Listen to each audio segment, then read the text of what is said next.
Well, check that out. That's pretty special, ain't it? Oh yes, indeed. I love that. Let's get to work.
They did.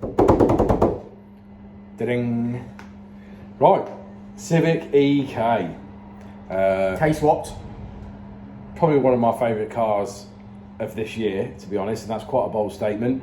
But just something a little bit different, and I generally really do appreciate a clean, older car, in my opinion. You do indeed. So Civic EK, I think it was originally an EJ9. It's still got rear drum brakes on it, which is perhaps not the best, but I'm sure the customer will deal with that as time goes on. But a lovely car. It looks like it's been repainted, the arches have been done, whatever it is, super clean. Engine bay's been painted. We've got images and obviously pictures of the car, so it's done. K20 converted. Also got a lovely set of Gen V throttle bodies on it. If I was going to be a little bit picky, they're probably a little bit on the small side. I believe the one of the lads that sort of helped build the car works for a Ford tuning place, and they had a set of Gen throttle bodies kicking around off a 2-litre blacktop, so that's what they've used. They've modified it, made a modified a manifold to make it all fit. It all looks lovely. It does look lush, don't it? Yeah, everything's super lush. It's super clean, done properly. It's like this build is as good as they get, in my opinion.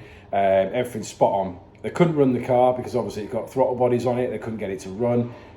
So the vehicle came to us a week on Monday ago. It was a non-starter out the gate, wasn't it? Yeah, they said they'd had it running, or had it running for varying amounts of time, but couldn't get it running properly, couldn't get it to rev up, couldn't do this, couldn't do that, couldn't do that, and we all put it down to the throttle body. So we said, well, obviously we've got to get the car in, we'll start writing a base file. Pretty soon on into it, the lad says, we're going to go and get some breakfast. I said, well, let me write a base file then, and we'll see if we can get it running, and then obviously if everything's all good, you can leave it with me and we'll obviously get on with it and tune it. Obviously it was going to have to get left with us because there's a lot of work to set up a set of throttle bodies and get them all mapped in. We basically came across a stumbling hurdle pretty early on. It kept throwing a crank position error code saying it was an intermittent signal fault, and it kept bringing it up. Well, it come up several times. The lad swapped out crank sensors. To be fair, we worked with them, didn't sort it, and then we basically, like, looking up the code, and obviously from personal experience, said no one's put the crank ring in the wrong way around, have they, on the end of the crank? No, I bought it from a guy. He said it ran. I've had it running. Blah blah blah. And I'm like, well, okay, well, let's check it, because at this point it's either a wiring issue or it's the ring on the crank. So let's have. So they came back from breakfast, didn't they? Yeah, they come back from breakfast. They took the crank pulley off, took the crank seal out, and lo and behold, the ring was on the wrong way around. So basically, the story is there. These lads bought it second-hand, and it's not their fault. But obviously, it was never right. So whoever did the chain or whatever before they sold it or whatever, it couldn't have run right then. You know what I mean? So we sorted that out, no problem. We got it up and running by the end of that particular day, but that was their mapping slot, to be fair, which was obviously over. By the time they'd took the side of the engine off and done all that, put it all back to right, we got it running on a base file and got the Genby throttle bodies balanced and got it idling at 1,000 RPM. And in my opinion, that was a good day, especially with the amount of faults that, or the nature of the faults that it had.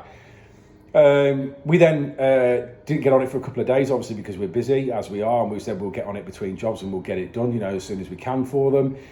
We got it, I think, on the Thursday of that week, I think it was. It made it up onto the dyno. Yeah, made it up onto the dyno. Me and Dan had probably a couple of hours worth of working on it. I've been writing a base file throughout the week anyway.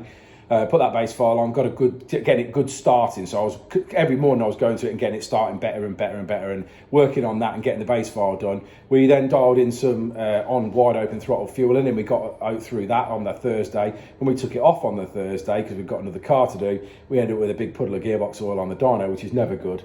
Just a drive shaft oil seal, nothing major. So again on the Friday, when it probably should have been back on the dyno again, we ended up obviously fixing another fault, which was the gearbox oil seal, put some fresh oil in it, got it done. That was the end of week 1.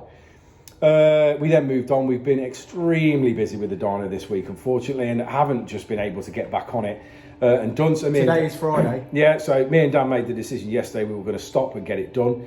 We had a little bit of time yesterday afternoon, but ran into the evening, so we stopped. And it's quite a loud car, so Beardy at the MOT centre had gone home by that point. Oh, we had gone home, yeah, but we were here late anyway, so it didn't really matter. But so we got it done, we got all the on-power done, we got all the cruise fueling done, we spent a lot of time on it yesterday and got all that sorted, and pretty much left us today was the on-road test in you know, and just go through, make sure there's no stutters, any little problems that we've got here, there and everywhere, just in case.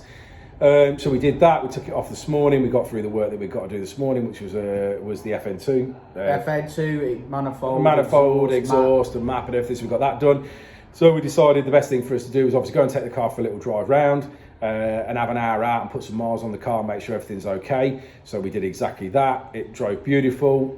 We had a little tiny stutter on super light throttle, which we basically just made a slight adjustment to the column. Our first box was 5%. We knocked that down to 3%, and that took that stutter away. It was just because there's an idle column, and then straight after it was just like the throttle body was just started to open, and then we're getting just a little bit of hesitance. So we dealt with that. That's all sorted. It now drives. Honestly, this car drives like you know, say like an EP3 or anything else. It doesn't stutter, doesn't feel bad. Accelerates good, mid-range, top end, everything. We've spent a lot of time on this map to make it right, and throttle bodies are notoriously hard to get right and get them so that they drive nice all the time. The only thing, if I wanted to pick fault with it very slightly, is the RPM's a little bit high. I can't adjust them down on the throttle bodies anymore, and it's ticking over about 1100 RPM, but I'm sure the customer will be perfectly fine with that. Plus it also helps with cold start as well, because you have no idle speed assist obviously on the throttle bodies, so having an extra 100 RPM helps when it's cold, and it's ticking over at perhaps like 800 when it's cold. Of course. So all in all, I'm really happy with it. The car made good power. We finished on 246 brake, which I think is fantastic. Yeah, it is, ain't it? These throttle bodies, I think, are only 45mm. I think in the K20 world, if it really want to make power, they've got to be up at 55 and 60mm. So the customer wasn't expecting that level of power. I wasn't necessarily expecting that level of power, but it really came out nice and really just sound fantastic on the road. Yeah. I don't know whether it'll ever get through noise regulations on a track, because the intake noise, I believe, is way over 98 decibels. I mean, I've pinged myself over 98 on my own K20 with an induction kit on it, let alone throttle bodies. So I think track days might be out for this car, unless obviously it gets a good filter set up over the front to dampen some of that noise down. But that's it, I think. Should we have a look at the graph? Just at the end of that, I just want to say this was a lot of hard work, but Richard's passion for these cars, I think, is it's just always been there, and I think you appreciate this car perhaps more than some of the stuff that we're doing on a regular basis. It was really nice to see something different, and yeah, hopefully we'll get. Mate, I'm always one of these where I like to be challenged. Like you can map. No, but I'm just saying. But you can map 3 EP3s in a day, and they make good power, and FN2s and that. And I love working with them. Don't get me wrong, and they're good. But this is something different, and it's something that challenged us, I think, you know, as a company, to put the time in, get it right, and work with the throttle bodies. I've done throttle bodies on B series loads of times, but I hadn't actually done a set on a K series. So this is the first one we've done on a K series, and yeah, I've relished the challenge. Yeah, attention to detail and putting that time and effort in. Stayed late, and you know what a result! What a result! So yeah, let's have a look at the graph. Why not? Okay, I'll do this bit. Rich has got to get some more ink for the printer. Right, so look at that. There you go. Yeah, monster. Loving it. 246 brake horsepower, 208 at the wheels. Just look at this car. Yeah, take a second to appreciate. Take a second to appreciate that. It's amazing. I love it. I absolutely love it. To be honest, I've got an EK in silver, a 1.5 auto that I bought to at some point make a project car out of it, and if it came out as good as that, I'd be happy. Would you? Would you be happy? Yeah, I would be happy. To be honest, it's given me a bit of inspiration for my own project. Yeah, I like it. I really do. I really do. Anyway, guys, I hope you've enjoyed the footage that we've made of this car. I know that the throttle bodies, some of those videos have probably deafened you or broken your computer speakers. But thanks for sticking around to the end of the video. Like and subscribe and all that jazz. And we'll be getting more of this sort of stuff in because we love it. So we'll see you all on the next video, won't we, Richard? We will indeed. We will indeed. Before and I'll say it again. Life moves pretty fast.